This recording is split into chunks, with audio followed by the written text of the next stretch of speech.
Olá, muito bom dia para você, seja muito bem-vindo. Agora são 11 horas em ponto e vamos juntos dar uma olhada nas notícias desta manhã no Brasil e no mundo. E a gente começa falando de economia. A estimativa para a inflação deste ano recuou mais uma vez. Segundo o Boletim Focus, esta é a segunda queda semanal seguida. A projeção do mercado financeiro para a inflação em 2022 recuou de 7,96% para 7,67%. É a segunda queda semanal seguida na mediana das previsões para o índice de preços ao consumidor amplo. Apesar da baixa, a expectativa para o IPCA de 2023 subiu de 5,01% para 5,09%. As projeções de inflação para ambos os anos, 2022 e 2023, ainda estão acima do centro da meta definida pelo Conselho Monetário Nacional, que esse ano não deveria ultrapassar os 5%. A estimativa do crescimento econômico para 2022 avançou para 1,59%. O mercado manteve a expectativa de alta de 0,5% para o PIB de 2023.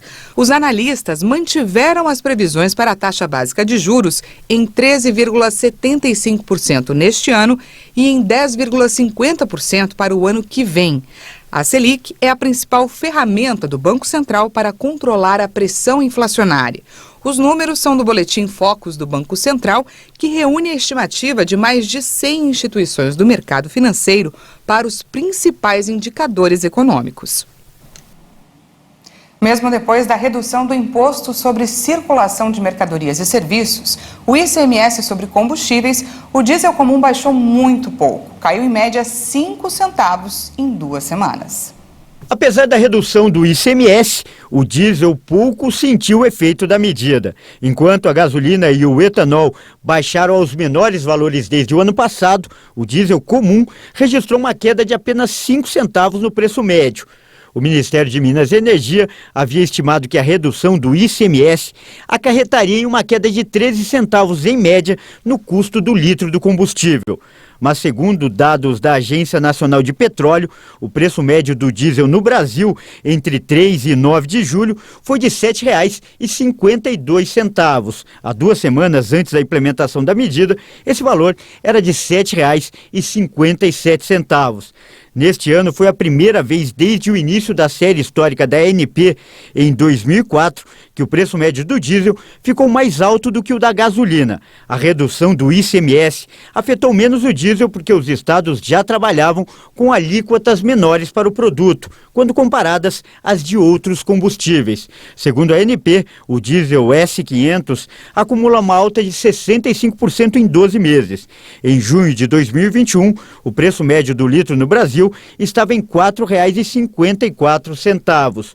O último reajuste de preços da Petrobras, em junho deste ano, subiu o valor do combustível nas refinarias em 14,26%.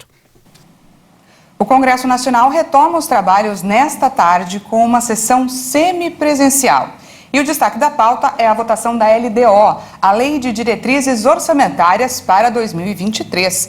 Os congressistas, olha só, eles só podem entrar em recesso após a votação dessa matéria, que define a prioridade de gastos da União para o próximo ano. Já para amanhã, a expectativa é pela votação da PEC social, aquela que cria e amplia vários benefícios à população. A votação da matéria precisa do apoio de 308 dos 513 deputados para então ser aprovada. E vamos agora com um destaque internacional. Olha só, um cidadão norte-americano testa positivo para a Covid há 471 dias. O fato curioso chamou a atenção de médicos e especialistas no mundo todo e virou até matéria para estudo na Universidade de Yale, uma das mais importantes dos Estados Unidos. O paciente contaminado pelo vírus da Covid-19 há mais de um ano continua testando positivo.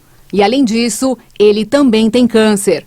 A doença descoberta no paciente é uma espécie de infecção crônica do vírus da Covid e dentro do seu sistema existem pelo menos 3 variantes que aceleram as mutações e dão maiores condições para que outras novas comecem a se desenvolver. No organismo do paciente foram encontradas diversas variantes já extintas, mas que, se não forem tratadas corretamente, correm o risco de se propagarem para outras pessoas. Isso leva a crer que ele porta um vírus em seu corpo capaz de se multiplicar 2 vezes mais rápido do que o normal. Esse processo só foi descoberto através de experiências com sequenciamento molecular capaz de identificar as variações e que pode servir de auxílio no combate da doença. Por fim, foi declarado pelos pesquisadores que as infecções crônicas podem representar um problema, já que o vírus continua infeccioso e o paciente pode espalhar as variantes, mesmo sem sentir nenhum sintoma.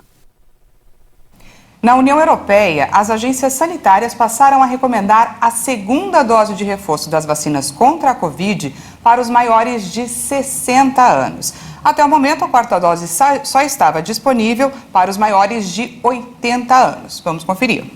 A decisão foi tomada por causa da vasta onda de casos no velho continente. A recomendação foi feita em um comunicado conjunto da Comissária Europeia da Saúde, Stella Kyriakides, do Centro Europeu para a Prevenção e Controle de Doenças e da Agência Europeia de Medicamentos. As autoridades pediram que as pessoas com mais de 60 anos ou vulneráveis se apresentem para receber o imunizante.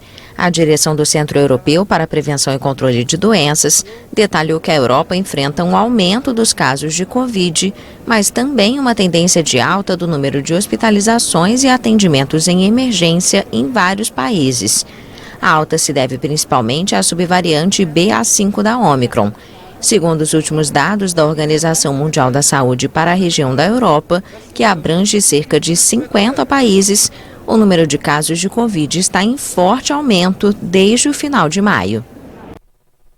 E autoridades de Macau, que é uma região semi-autônoma da China, decretaram o primeiro confinamento na região desde o início da pandemia para tentar conter a mais grave onda de Covid já registrada até agora. O governo da ex-colônia portuguesa anunciou 1 semana de confinamento a partir desta segunda, depois do registro de mais de 1.500 infecções nas últimas semanas. Este é o primeiro confinamento em mais de 2 anos em Macau, o que acaba com um acordo entre a administração local e os cassinos de que apenas os estabelecimentos onde foram detectados casos seriam fechados temporariamente. Macau é o único lugar da China em que os cassinos são permitidos, mas a pandemia afetou consideravelmente esta fonte de receita da região semi-autônoma, que adotou uma estratégia de Covid-0 parecida com a de Pequim. A partir desta segunda, os moradores só podem sair de casa para comprar produtos de primeira necessidade e para fazer testes de Covid. Alguns serviços públicos e estabelecimentos comerciais, como supermercados e farmácias, podem permanecer abertos. Essa edição fica por aqui. Muito obrigada pela sua companhia. Eu deixo vocês com imagens aqui dos nossos estúdios da região central de São Paulo, da nossa Praça da República. Nessa manhã linda de segunda-feira, uma ótima segunda-feira para você. E à 1 da tarde, eu e o Kleber Werneck voltamos com mais informações. Não perca!